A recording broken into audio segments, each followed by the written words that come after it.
All right, let's talk. You ever have one of those days? I mean, a really bad day. The kind where you wake up late, stub your toe on the way to the bathroom, and then realize you're out of coffee. And that's just the first 5 minutes. The universe just seems to be personally attacking you. I had a day like that last week. I was making a sandwich, a glorious work of art. Turkey, cheese, the perfect amount of mayo.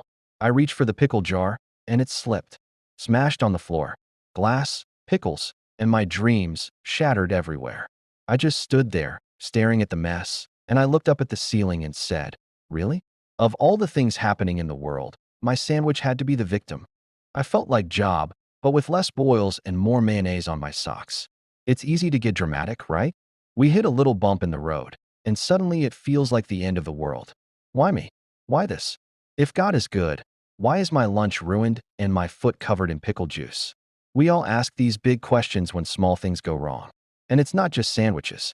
It's the job you didn't get, the relationship that ended, the times you feel completely lost and alone. It's hard.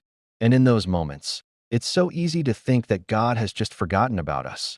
Or worse, that he's messing with us for fun. But here's a thought I've been wrestling with. What if suffering isn't a punishment? What if it's a workout?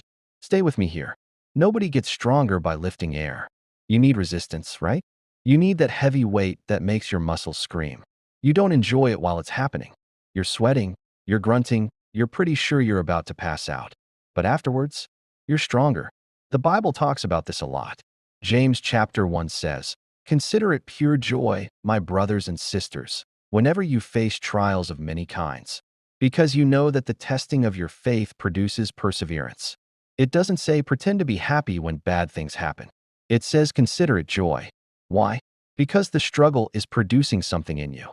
It's building your spiritual muscles.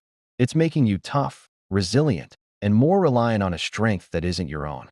Think about it like a video game. You don't level up by staying in the starting village. You have to go out, fight some monsters, maybe get knocked down a few times. Each challenge you overcome makes your character more powerful. Our lives are kind of like that. The challenges, the heartaches, the smashed pickle jars, they're all opportunities to level up our character, our faith, our compassion. Romans 5 puts it this way. We also glory in our sufferings, because we know that suffering produces perseverance. Perseverance, character, and character, hope. It's a chain reaction. The tough stuff leads to good stuff. It's like God is a personal trainer, spotting us while we lift weights that feel way too heavy.